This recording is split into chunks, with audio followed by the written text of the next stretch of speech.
Estimados docentes y alumnos, desde el Instituto de Estudios Superiores Don Sebastián Alejandro Corpasi, nos complace darles la bienvenida al segundo encuentro de Diálogos de Cátedra, un espacio diseñado para fomentar el intercambio de conocimientos y experiencias en torno a diversos temas de interés educativo. En esta ocasión tendremos la oportunidad de escuchar a la profesora Marisa Velázquez, docente de la casa,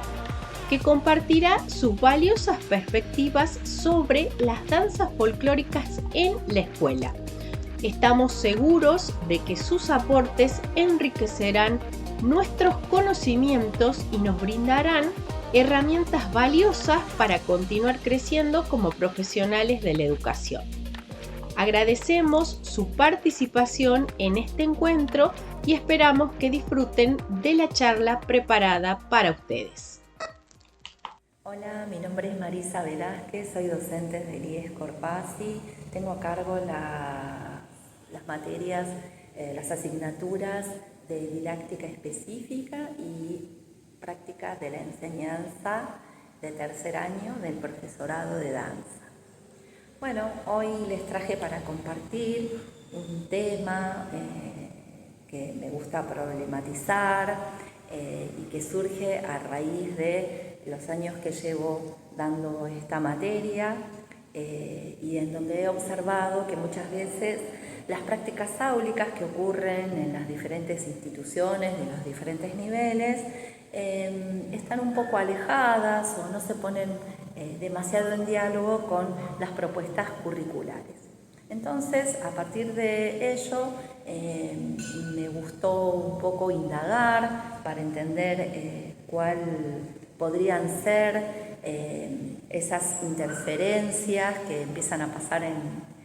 para poner en relación la enseñanza de las danzas folclóricas en las escuelas bajo la propuesta curricular vigente. Para ello, primero pensamos, junto a los estudiantes también de tercero, cuál es la tradición de enseñanza de las danzas folclóricas. Y para ello tendremos que remitirnos al origen, cuándo fue que se comenzaron a enseñar en forma sistemática. Y eso ocurre más o menos en el año 1948, cuando comienzan las escuelas de danza, en la creación bajo la presencia de Juan Domingo Perón, en donde a raíz de una serie de políticas que se empiezan a implementar en diferentes sectores y campos de la sociedad y del Estado, está la idea de la construcción del ser nacional, con lo cual se decide la implementación de temas telúricos o folclóricos dentro de la enseñanza de la escuela primaria. Para ello había que crear la escuela en donde surgieran los docentes que enseñarían folclore y las danzas folclóricas. Es así que en el 1948 comienza en diferentes puntos del país la creación de los institutos donde se podría estudiar el profesorado y el magisterio de danzas folclóricas. Bueno, pero ¿cuáles serían los contenidos que se verían en esta carrera? Para ello se tomó como referencia todas las investigaciones que se hicieron dentro del campo del folclore y todas las recopilaciones sistematizadas, estudios de campo, en donde hay una fuerte referencia de Augusto Cortázar, que fue uno de los grandes referentes de las investigaciones folclóricas en Argentina. Bueno, estas teorías folclóricas, o la teoría básicamente folclórica, tiene como eje fundamental la recopilación y el rescate de ciertas formas del saber popular que se tenía temor en su momento que se perdieran frente al progreso y a las innovaciones tecnológicas y el avance que desarrollan las sociedades. Con esto se empezó a caracterizar al folclore desde un concepto de tradición que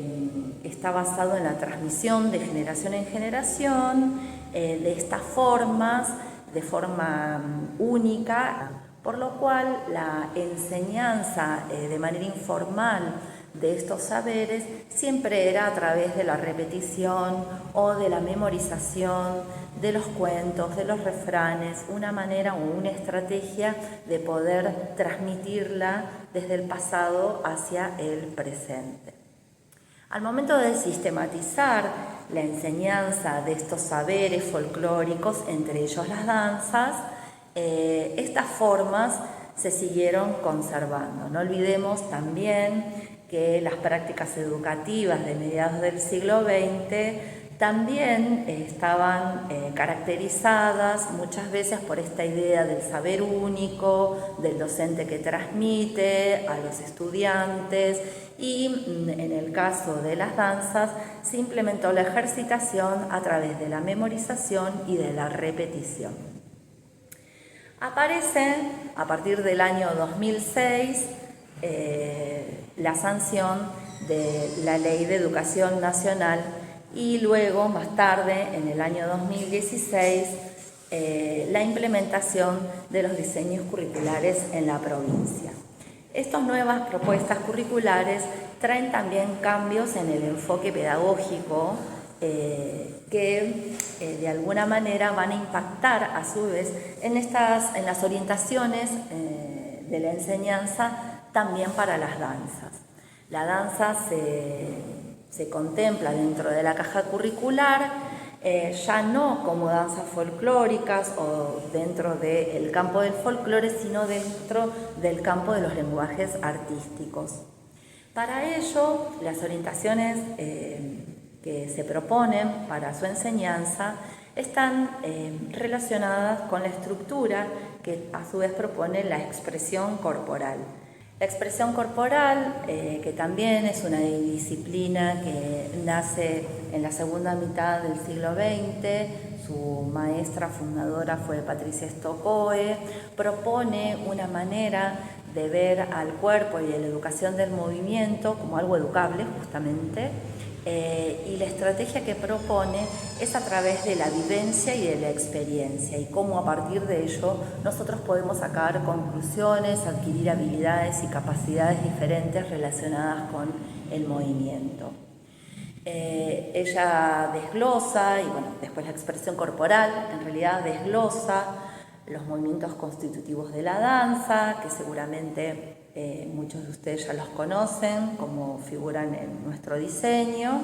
y la metodología que propone justamente es a través se enfoca en tres patas: la sensopercepción, la improvisación y la composición. Bueno, de alguna manera acá tenemos una escisión entre cómo las danzas folclóricas que pertenecen al campo cultural folclórico se transmiten y cómo, pensado desde la perspectiva de la danza como lenguaje artístico y como campo disciplinar, también se piensa una didáctica para el campo de la enseñanza, la danza como objeto de enseñanza y práctica educativa en el aula. Es ahí que esta didáctica que aplica los lenguajes artísticos y por ende a la danza pierde de alguna manera el camino de la transmisión o de la manera de transmitir las danzas folclóricas dentro del campo social y cultural. Es por eso que queda una didáctica desfasada, una didáctica de las danzas folclóricas que tiene rasgos acentuados en la repetición, en la memorización, de las formas que provienen del pasado como una repetición inamovible, y esto da cuenta de un concepto de tradición estático en donde el que porta la cultura no podría modificar ni revisar en su contexto contemporáneo. En cambio, la didáctica de la expresión corporal está basada en la conceptualización de los registros de las experiencias que se tienen con el cuerpo y cómo el sujeto los puede resignificar y darle sentido en su contexto actual. Esto da cuenta de un concepto de tradición dinámica, en donde el sujeto es capaz también de resignificar y revisar estas formas que provienen del pasado para ponerlas en práctica en su presente. Y aquí está la pregunta, entonces, ¿cómo hacemos dialogar estos conceptos de tradición, estas metodologías que provienen del pasado, que no estaban pensadas para el sistema educativo, y cómo las ponemos en diálogo a partir de la nueva propuesta del diseño curricular? Bueno, y para terminar, nos queda esta pregunta que nos hacemos con los estudiantes también de tercer año, en cómo se ponen en diálogo estas maneras de transmitir de alguna manera o de transmitir ese conocimiento que viene del campo popular, de una enseñanza que no estaba sistematizada, cómo las ponemos en diálogo con la escuela y con la propuesta curricular vigente, la cual de alguna manera nos interpela poniendo en valor las capacidades y las potencialidades del sujeto que aprende, y tomando como estrategia la vivencia y la experiencia personal y con otros. Bueno, de esta idea creo que hay muchos puntos para poner en común, y es el desafío que nos tomamos en tercero para tratar de seguir buscando respuestas. Bueno, les dejo un saludo.